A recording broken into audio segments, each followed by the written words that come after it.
Okay, he said nothing is off limits, so no spoiler alerts. We can ask away. Let's see if we'll come back for part two, no problem. But I just want to say thank you to everybody who's here. Give yourselves a round of applause because you're one of less than 10,000 people now that know the truth about what happened at Butler. The movie's been online for a couple weeks since the anniversary, and less than 10,000 people have watched it. So them plus you, less than 10,000 people know what happened in Butler, Pennsylvania.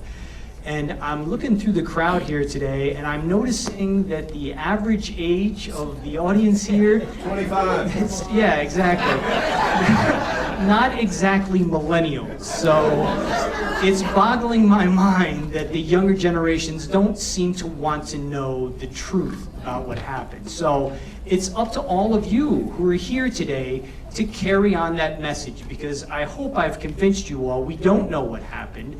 The bad guys are still out there, and we're never going to get the truth from the government. If we want it, we're going to have to chase it down and capture it ourselves. So it's incumbent upon every one of you who's seen it now to tell at least one or two other people to watch it, because unless this thing gets sort of a groundswell behind it, no one's going to ask the questions that we've already answered, including President Trump, which boggles my mind. I've reached out to him through his family members and a whole bunch of people who know him and work for him, and nothing.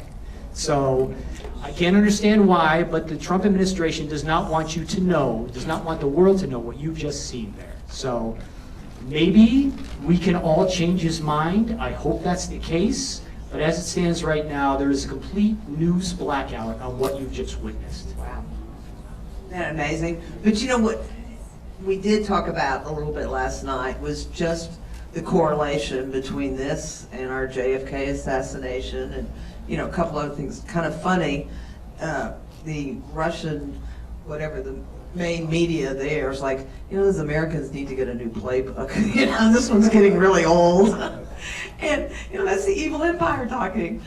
So I was thinking, since we probably have a auditorium filled with conspiracy people, if it wouldn't be too wild, as we go through kind of the different points, if you notice the connection between the JFK or 9/11, to me, they just absolutely jump out at you.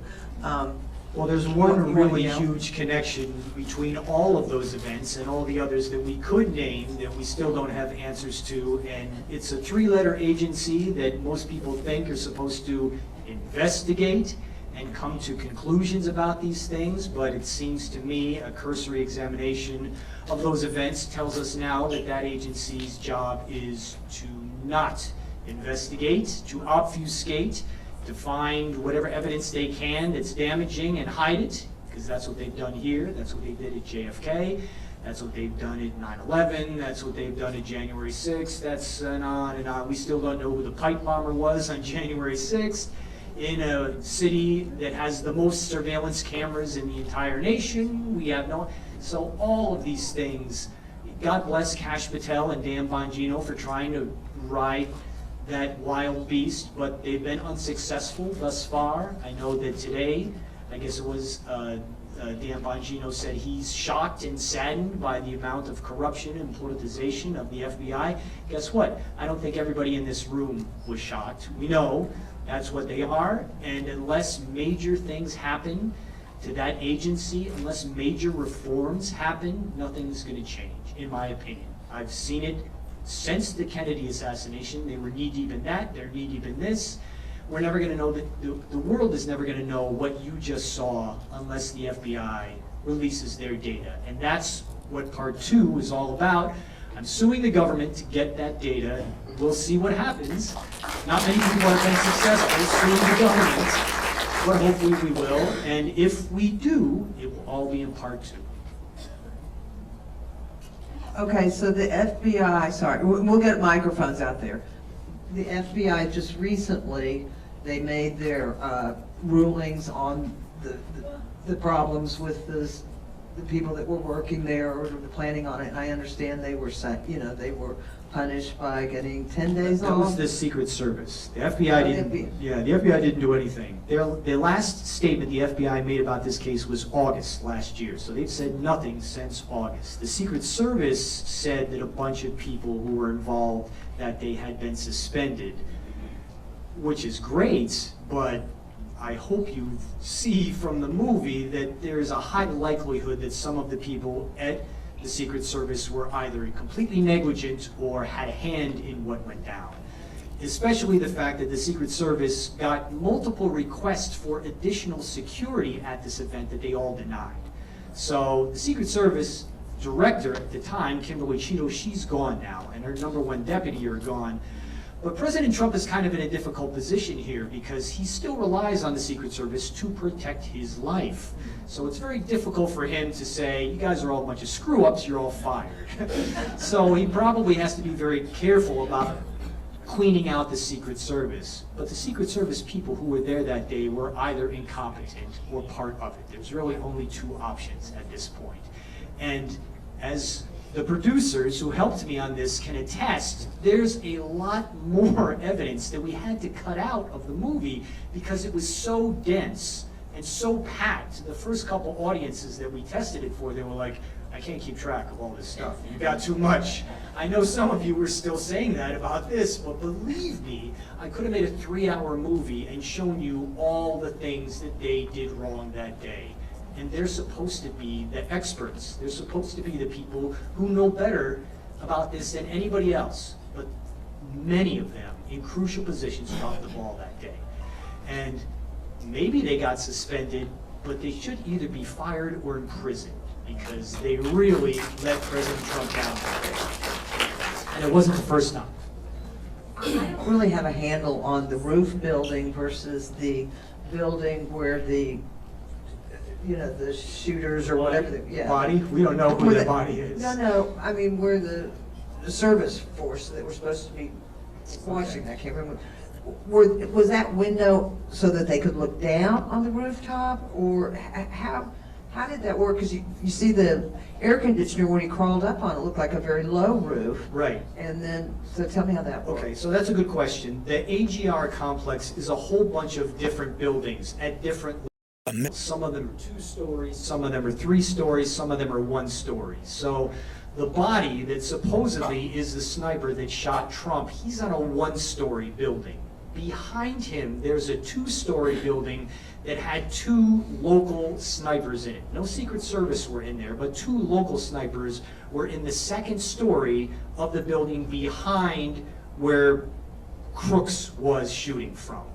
Both of those snipers should have been able to look out the window and see Crooks crawling into position before he started shooting, if it is Crooks.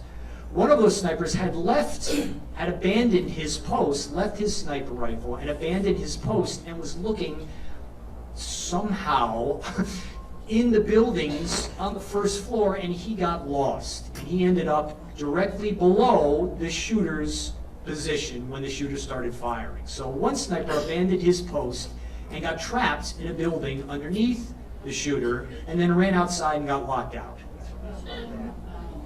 The second sniper stayed in that 2nd-story perch and supposedly was still looking out his window because he had seen Crooks out that window earlier.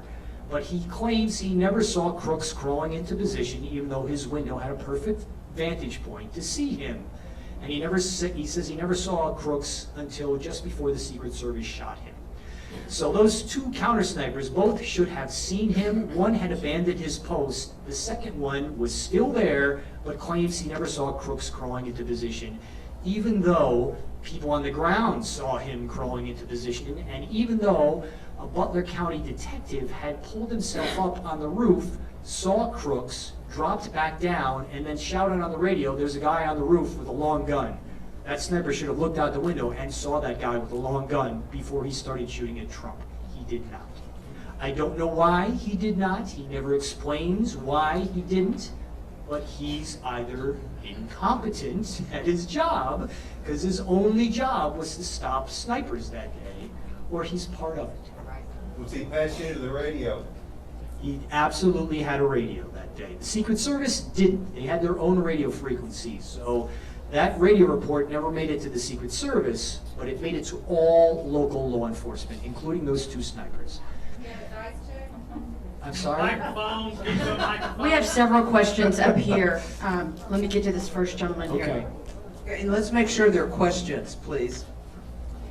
Yes, is there any evidence to suggest that the bullet or bullets that killed Mr. Comparator came from the woods and split the anti-sniper dudes? There's no way that the second gunman who was in the woods shooting at the counter snipers could have shot Corey Comparator with those bullets that passed between the counter snipers. It's impossible. And second He question. could have, that person could have shot in 2 different directions. That's possible. Although Corey Comparator is hidden behind the bleachers, the sniper in the woods can't see that.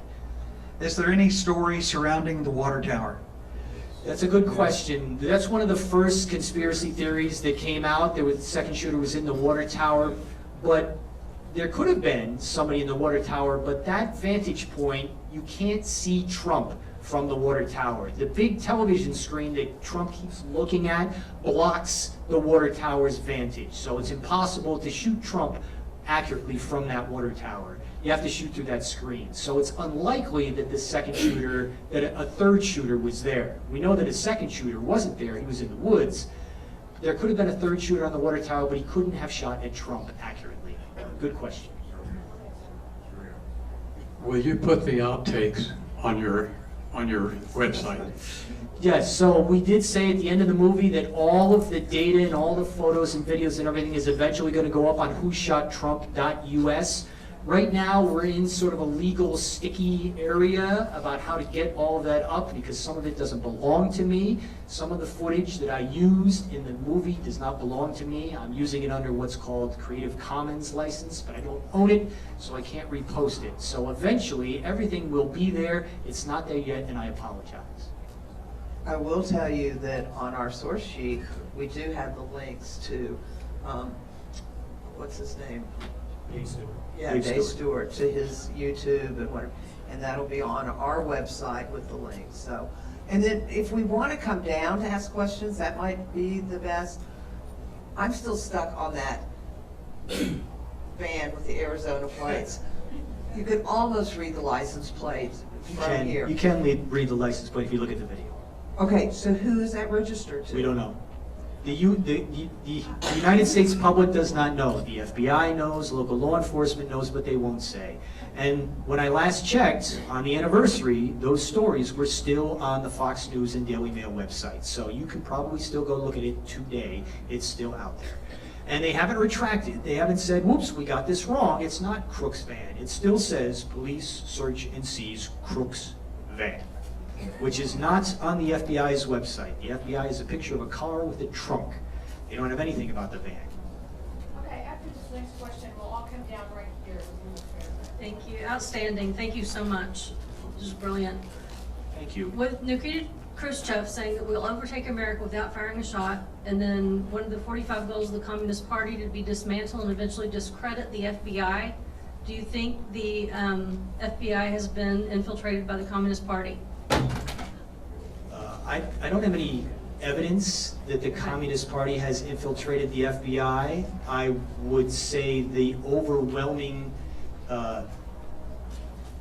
evidence that I see looking at their behavior over my lifetime, including, I worked with the FBI in a case, which I'm not going to talk about, but when I was still working in Los Angeles, they actually came to me and said, hey, we've recovered some bodies from a reservoir in Northern California. It's a kidnapping case. Can you make that into a DVD so we can present it at their trial of the people that were already convicted? And I said yes, and I did that. And it's a crazy story about how this all happened. But eventually, those people were convicted and they ended up in federal prison on death row. Joe Biden commuted their sentences. So these 2 Russian mobsters who I helped put in death row are probably now out there looking for a payback. So I had nothing per se against the FBI until I started looking at what they do and how they don't actually, I mean, when was the last time the FBI solved the case? was probably the one that I helped him with. So it just seems now that the FBI is where cases go to die, where evidence disappears from. I know the Boston bomber case, if anybody remembers that, the Sarnev brothers. The FBI was questioning a friend of the Sarnev brothers in Florida, I think, and he was handcuffed to a chair, and one of the FBI agents shot him and killed him while he was handcuffed to the chair, and the agent said, well, I felt threatened. And he never went to prison. He never faced any consequences, but that's what happens when you have an unaccountable federal police force that doesn't answer to anybody. I mean, when was the last time you can even remember an FBI agent going to jail? I can't even remember when that happened. If that doesn't happen, they're not accountable. I can't trust them. We can't trust them. Whether they're infiltrated by the Communist Party or not, they're not looking out for us anymore. It doesn't seem like they're looking out for us. If they're really a stand-up organization, and we've got Dan Bongino and Kash Patel in charge now, they said the investigation to this matter is closed, just release the evidence. Let it out. Let's see what they have. Let's see if their data matches my data. They won't. They never will. And until they do that, I can't trust them. JD, thanks for coming down here to join us today. My name's Kurt Lanius. I'm a retired Dallas police officer, U.S. Navy veteran. I served in a special detail called Dignitary Protection Secret Service Augmentation Detail for the Dallas Police Department. It was a well-trained group, a small group that did extensive background checks. They knew things about my Navy work that only they could have known, and I'm just... How Gen X are getting their teenage bodies back. So this is my mom and this is my grandma. I recently flabbergasted that we saw elements of Butler County and Beaver County, which are adjacent counties. You have Allegheny County with Pittsburgh in between. Washington County is the outlier to the southwest. The county sheriffs and those officials would be able to account for their paid employees being on duty those days. Do you know the numbers of Butler County, Beaver County detail, and this only one I've ever heard, the Washington County guy, if that's really who he was? I think you've got a photo of somebody that needs to be looked into a bit deeper, but that might be part of part two. So if you want to bring me in as a consultant, I'll do it for free. I love any help I can get. So I think your question was, do I know how many people from these local law enforcement agencies were involved? Because records should exist. Absolutely, records should exist. They all got paid to be there. None of them were volunteers. So I don't, and the local law enforcement agencies, as far as I can tell, have not provided that publicly. They might have provided that information to the task force report, but the task force report only lists the 46, really 45, that they actually interviewed and provided transcripts for. So there's no real definitive number of who was there, what they were doing, and where they went afterwards.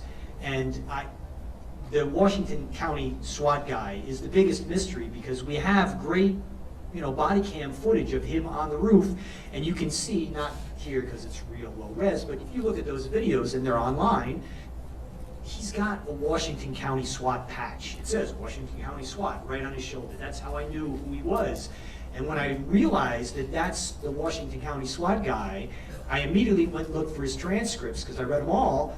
He's not there. He's the one person who has to be there, and he's not there. And last time I checked, on July 13th, the task force still hasn't even addressed the fact that they have a missing transcript. If we can't even count on them to get that minor detail right, how can we count on anything they did? We can't. Their whole report is suspect. They don't even know how many people they interviewed. They say there's 46 transcripts. There ain't. Still 45 to this day. You can go check it tonight. Still 45. So we really know next to nothing about what happened. And I've studied this for a year. We really have very little concrete information except the drone photogrammetry that I did. It's beyond reproach. No one who's ever seen it said, oh, you did this wrong. Even our expert, Brenda, said you did this exact right way. It's the way, by the way, it's the way that the FBI did it. They did the exact same procedure that I did. They did photogrammetry. They recreated a digital twin. They traced the bullet trajectories. They had a lot more data to work with than I did, and that's why I want to see theirs and see how it compares to mine. But I did the same process that they did. I know that. Just give me their data. We'll see what really happened. I don't want to seem like a conspiracy theorist, because none of these people are a theorist. There's one up there. But in all these kinds of incidents, it seems like the people involved, like we've seen recently concerning the Epstein stuff, they get in with rah-rah, shish kumbah, and then suddenly they act like there's a boot on the back of their neck of some kind, and the story changes and a desire to tell the story. And it always makes me wonder if this kind of stuff is related to what happened in the 50s with the Majestic 12, and if you're familiar with that, and Eisenhower. I'm not familiar with that, I'm sorry. Well, I'm sure some of you conspiracy nuts know what I'm talking about, right? Yeah. That's basically where Eisenhower allegedly met with UFOs and different creatures, and they took over the government. And it just seems like these people, like they've got that kind of a threat behind them. So. Well, I'm not a conspiracy theorist. I'm a conspiracy factualist, and I believe I've proven beyond a shadow of a doubt that there was more than one shooter that day. Forensically, we've proven it. So that means, by definition, there was a conspiracy, unless two shooters just managed to show up on the same day and shoot at the same guy. There was a conspiracy. So we make sure in this movie we didn't ever give my opinion about things or anybody's opinion about things. We just lay out the facts, just like you would in a CSI investigation. Here's the bullet hole, here's the spray out of the hydraulic line. You make your own determination about what it all means. So there's no theory at all in this movie, it's just the facts. Maybe in part 2 I'll get into who I think actually did this, because there are some strong suspects, but this movie was just to lay out the facts, because most people have never seen. I mean, let's see a raise of hands. Has anybody seen the bullet hole before today? Did anybody know the name Jeffrey Bester before today? These are incredibly important things that you cannot accurately investigate this if you don't know that. And the Congressional Task Force never mentions them once. So I know that their report was a whitewash. It was meant to cover this all up so we can all move on, but I didn't move on, and obviously you haven't either. Thank you, because we can't move on. We don't know the truth.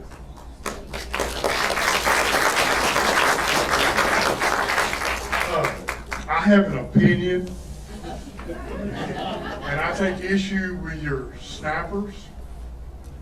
I don't Two have at the snipers. windows, the Oh, one that okay. abandoned his post, he was wrong.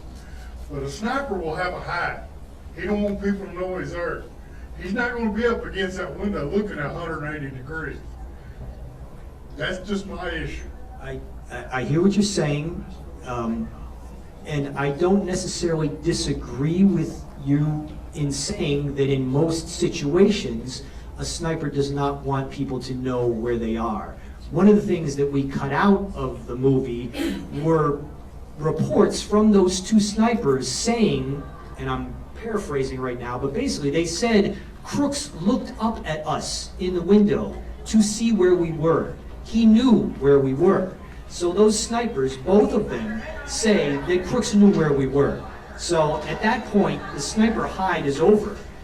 And at that point, they had seen him supposedly with a rangefinder. So they were actively trying to find him. They weren't trying to hide anymore. That's why one of them supposedly left his post and chased after Crooks, because they were actively trying to stop him. So the hiding part of the sniper point was over by the time Crooks crawls onto the roof. They're both actively trying to find this person at all costs, because they've already told their superiors he's out there and they think no one has come. So both of those snipers are actively searching, not for snipers anymore, they're specifically searching for Thomas Crooks at that point. So I understand what you're saying, but at that point, that second sniper should have absolutely been at that window looking at Thomas Crooks, and he wasn't. And he doesn't give the explanation that you gave. He just says, I didn't see him. Oh, 5 seconds later, he's out that window with his gun pointed at his body. So he was there, sticking out the window, but just not soon enough to do anything about it. Good question, sir. Thank you. I'm next. I'm here in the middle. The photographer was right there in perfect position to get a picture of Trump's head splattering. Is there any suspicion about that? I mean, he took the picture at the instant the bullet went past his head. That could have been a very different picture. Why? Is it a coincidence? We don't believe that kind of stuff. So, if you're asking, do I believe that that photographer was tipped off to be in position to get the best possible shot of Trump getting his head blown off by a sniper, I have no evidence to indicate, I found no evidence to indicate that any of those photographers were tipped off. I don't think they needed to be, because from what I understand, this was the first. America is back, thanks to President Trump and leader John Thune's working family tax cuts. No Trump rally that CNN was carrying live for some reason. So whether he gets his head blown off and a still photography captures it, which is unlikely because it's a 1 in a million shot, or the video cameras that are running at 60 frames per second capture it in full Technicolor glory, it's gonna do the same thing either way. So there's no hide. If Trump had been shot that day, we would have seen that footage over and over again. And that's really, if you think about it, the only good reason to try and do this with snipers from 150 plus yards away is because you're trying to blow Trump's head off on live television. If you really wanted to be careful, you'd walk up close to him like they did with Reagan and shoot him at point blank range. Same way they did with, I believe, the Prime Minister of Japan. Same way they did with John Lennon. If you want to make sure you get up close and you shoot him up close. You don't shoot him 150 yards away because you could miss, just like they did. So the only reason, in my opinion, you do what they tried to do was to send a message, to blow his head off on live television, and that should anger everyone, because that's a message not for him, because he would have been dead, it's a message for us. Okay, we have a couple of more questions over here. Yes. And I want to say something so that you know, Kirk Lanius should have been our sheriff. That is he is a great man. You talk about, because so many people think police chiefs should head law enforcement. No, the sheriff. And when you have a great sheriff, you've got a great thing. So, Lord willing, one day he will be our sheriff. Okay, now, 46, that 46, that is a key. Who the heck is 46? That person. I don't know who that is. He had a patch on his uniform that said Washington County SWAT, Washington County ESU or SRT something, but it says Washington County on that patch on his shoulder. You can't see it here, but if you look at the original footage, you can see it. I don't know who he is. None of the other people on the roof seem to know who he was either. All their transcripts say, I'm not sure who it was. I know he was from Washington County because he had a patch, but they don't seem to know who he is. And most telling to me, the task force never redacted his name because they didn't seem to know his name. They just all call him Washington County SWAT. They don't say his name and have a black box over it, put a little code over it. They don't seem to know who he is either. And that's, I agree, a very big, important thing we need to know if we're going to know what really happened that day. Hi, I recently bought the book Butler by Selena Zito. She was there, and she was within feet of President Trump. And President Trump called her the day after and several times since then. And I just wondered, have you read her book, or have you talked to her? And I wondered if she was helpful at all. Also, when you look at the video, there is a lady, a girl, a woman, taking pictures. Even when Trump was going down, she was still taking pictures. Who was she? And do you know who I'm talking about? She was just to the... Yeah, I know who you're talking about. I don't know the identity of the woman, the smiling woman who kept the videotaping the whole time. I don't know who she is. No one seems to know who she is. She wasn't one of the 18 people detained by the Secret Service and FBI for questioning that day. So I don't know who she is, and the author of the book who was on stage, she has not contacted me, I haven't spoken to her. She was all over Fox News for weeks talking about this. She didn't, as far as I can tell, she didn't have any evidence to offer. She had her personal recollections of the day, and that's important. But I spoke to a bunch of people who were there that day, and actually tried to save people's lives, and I thought that was more important. So I don't, to answer your question, I haven't spoken to her, she hasn't contacted me. Have you attempted to send a copy of the video to Cash or to Dan Bongino? And have you attempted to have a personal interview with them? So I have, and my wife will attest, I have ceaselessly attempted to get anyone in the hierarchy of the FBI or the Trump administration to mention or pay attention to this film to no avail. No one will even acknowledge that it exists. So in desperation, a couple days before the anniversary, I took the relevant evidence on video and walked into the Secret Service office here in Dallas and handed it to them, after they searched me, handed it to them and said, there's still another shooter out there, here's the proof, please take this and notify your superiors that there's still at least one additional shooter out there who tried to kill Trump that day. I don't know if you know, but there is, and here's the proof. And they assured me that they were taking that seriously, and coincidentally or not, it was just a couple days after I did that that those Secret Service agents got put on suspension, or I think they were suspended earlier, but we found out about it just a couple days after I walked in and gave the Secret Service this information. So that's really the best I can do. I don't trust the FBI. I don't know Kash Patel or Dan Bongino personally. I've reached out to them. I reached out to every single person on the Congressional Task Force through their chiefs of staff. And I know that my emails reached their mark because one of them bounced back and said I'm on vacation.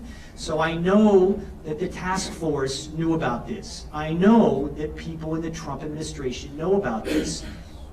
None of them have contacted me. None of them want to talk about this. Both the Trump administration and the Biden administration do not want to discuss what you have just seen. I don't know why. I can speculate, but I'm not going to speculate. I'm just telling you they have not contacted me. And my phone number's on the website. My email's on the website. Very easy to get a hold of me. Conversely, several people who live in Butler who had information contacted me, including Dave Stewart, and I went back and I interviewed Dave Stewart for 6 hours. He told me his entire story. I know what happened to him that day. I know that the FBI knew about the second shooter that day. All of that will be in part 2. We're working on it now. Hopefully by the end of the year, we'll get it out. But there's more to this story. We haven't given up. We're still on it. But the official party line from the federal government and all of the mainstream media, including Fox News, is to not touch this story, period. I've spoken personally with news producers at Fox News, NBC, ABC, and the New York Times, and every single one of them said, wow, we can't wait to get you on. We're going to get you on today. None of them have gotten me on. None of them have gotten permission from their superiors to do this story. They've all been squelched. The only network that put me on was Real America's Voice. So if you want the truth about this, go to Real America's Voice, because they're the only ones, and they've done multiple stories about it. They had me on multiple times. They revealed a lot of information that no one else has seen, but they're the only network that will do this. None of the others will touch this story. And that's where I first saw it, was on Stinchfield. So maybe they could get it around to Charlie Kirk or Steve Bannon, and they specifically, correspondents at their network have told me specifically, I have talked to people close to Trump and they don't want to hear this story. So it's not that it's not getting there, it's that they don't want it. They want this to go away. For whatever reason, they want it to go away. Okay, well, The Secret Service I went to is the office here in Dallas. That's the ones that were suspended? No, the ones that were suspended were working in Butler that day. The ones I talked to here in Dallas had no connection to the butler. That's probably why they said they'd take it seriously. When will the sequel come out? Do you have a plan for when it will come out? Do you have a plan for when the sequel will come out? Hopefully by December. That's the plan right now. It has a lot. This one had a lot of dense material that you really had to focus to constant. The good news is, yeah, you're right. It is very dense, and I apologize for that. It's actually trimmed down a lot from what it was. It's online now on YouTube and Rumble. It's still up today. I check every day. They haven't taken it down yet. So you can go back and scrub through and say, you know, I didn't get that part where we talked about the ban of explosives. You can go back and look at it. You can download it, I think, if you're a premium user. So And I do want you have a people to look at podcast? it. I'm sorry? Do you have a podcast? I do not have a Or a podcast. YouTube channel? Or Yeah, I have a YouTube channel. It's linked on whoshottrump.us. We talk about some of these things more in depth there. Thank you, JD, for being here. First of all, I'm praying for your protection. I'm sorry, I'm not mocking you.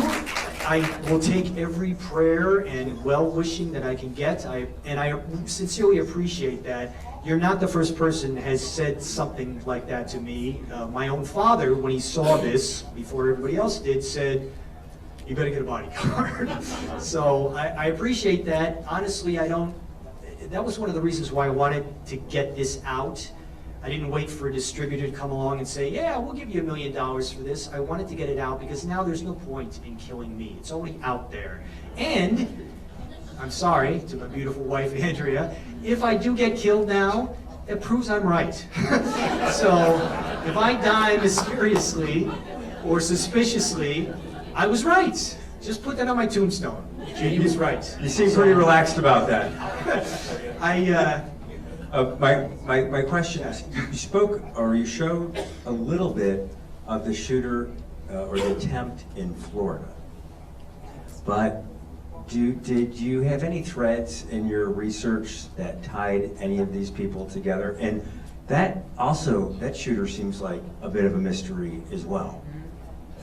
Good question. The commonalities between these two assassination attempts, and there was more than two, as far as I can tell, but the commonalities between those two, in my opinion, the biggest one is the incompetence of the Secret Service. Yes, they stopped the second shooter before he actually fired rounds, but he still got within shooting distance of President Trump 2 months after they tried to kill him the first time. So there's no excuse for Ryan Ruth being that close. None. So that's the main connection. As far as other things like the Ukraine connection, the fact that the president of Ukraine campaigned in Pennsylvania against Donald Trump, and then a month later somebody who's a Ukraine sympathizer takes a shot at him in Florida. There's a very strong connection there, but until he makes some kind of statement at his trial, which I think is coming up in October, I'm going to reserve judgment on all of that because I don't like to speculate. So there seems to be strong ties, but I don't have any hard evidence, and only hard evidence comes up in the movie. So that's how I feel. The hard evidence is the Secret Service blew it again, and I don't believe in that much incompetence. I'm not a fan of the government in general, the federal government, but it seems very difficult to grasp that they could blow two of them that close together on the same guy. Meanwhile, no one's getting close to Kamala Harris and Joe Biden, and Biden's wife was in Pittsburgh the same day they're taking shots at Trump, and she's fine. It's just like all the mistakes, all the things go one direction. They never go the other direction. Nobody ever gets within shooting distance of a Democrat. Let's just say it. It's just the way it is. Kudos to you on the film. Thank you, sir. My question for you is regarding any record of ballistics. We had 2 people severely injured, 1 fatality. We're not counting Trump here. They had to have surgical attention. Did any bullet fragments, whole or partial, get retrieved? And were they matched to any possible firearm at the scene? So the question is about bullet fragments and ballistic evidence. There's a ton of that. The FBI has recovered multiple fragments. They match them, they say, two different weapons. They're very cagey about the way they word these things. So they don't, at no point does let me back up. The FBI never made any direct statements about evidence in this case ever. They had a couple press conferences in August last year, but they've never said anything substantial about the case.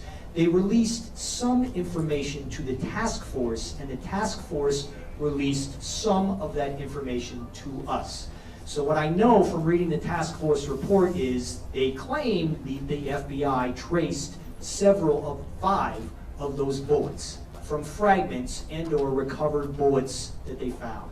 They don't tell that any of them definitively came from the rifle on the roof of the AGR building. They just say they all came from the north towards AGR.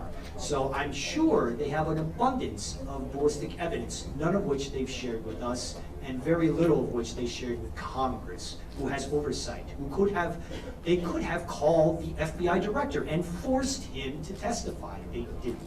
So that's all I know as far as that. I did not personally recover any bullets. I looked when I was there. And by the way, the area of the farm show where Trump's stage was does not exist anymore. The farm show built a building over top of it.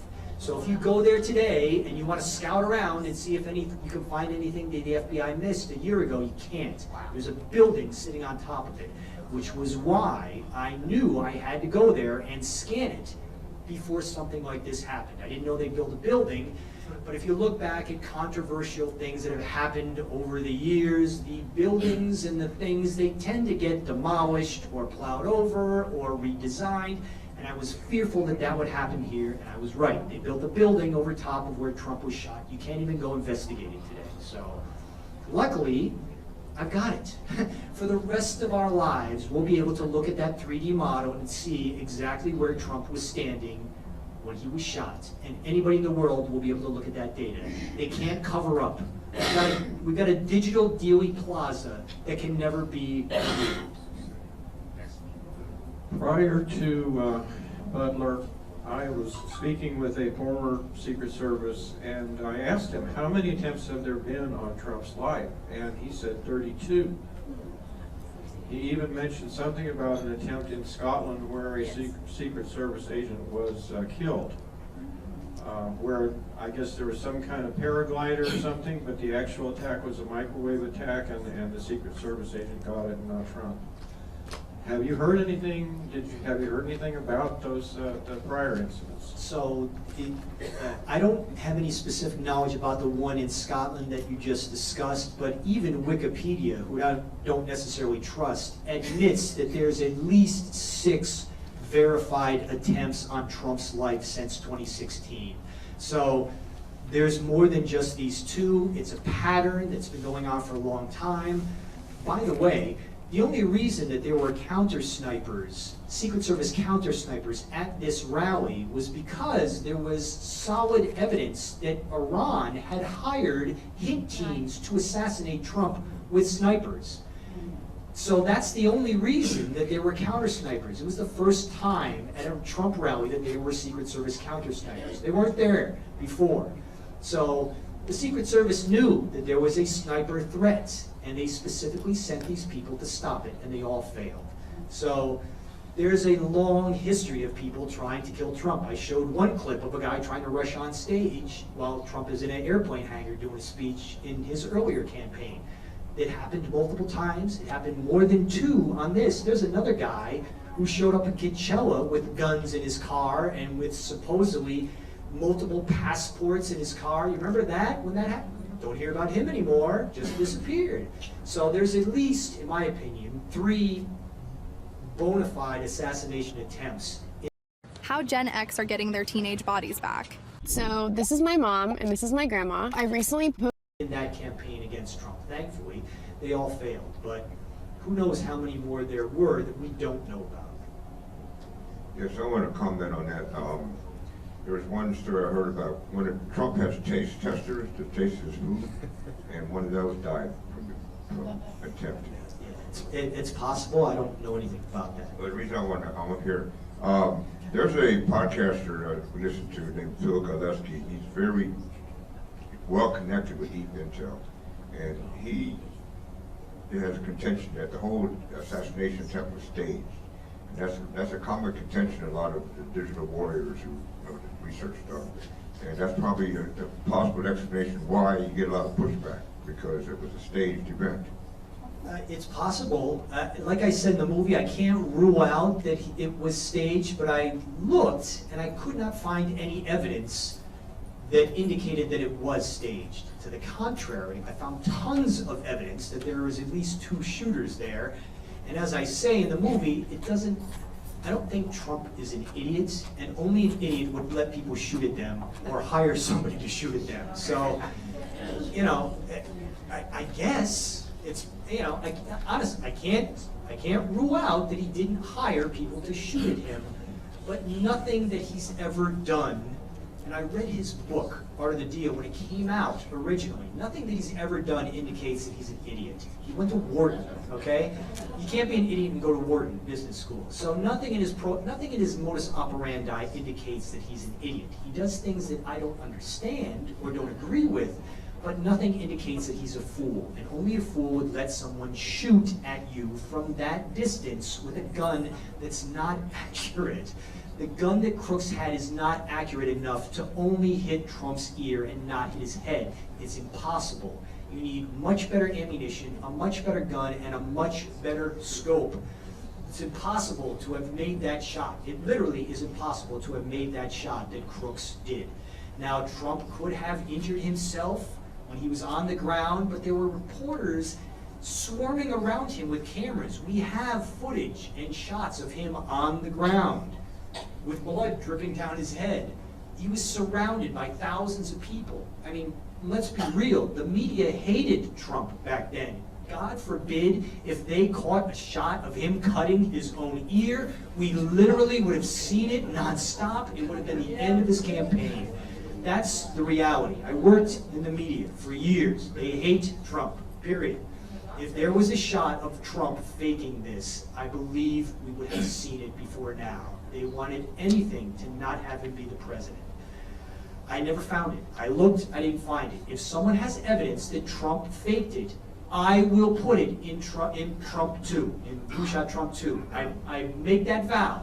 Give me evidence, I will put it in the movie. I want the truth. If Trump faked it, I want to know, because a man died. Someone has to be held accountable for that, and no one has. So if Trump faked it, I want to know. If you have evidence, bring it to me. Contact me. My stuff's on the website. I will put it in the movie. If it isn't, then no one has given me that evidence. And I'm throwing it out there right now. You want it? I'll put it in the movie. You've got to give me evidence. I won't cover it up. I won't suppress it. I want to know. I want Corey Comparator's murderer held accountable.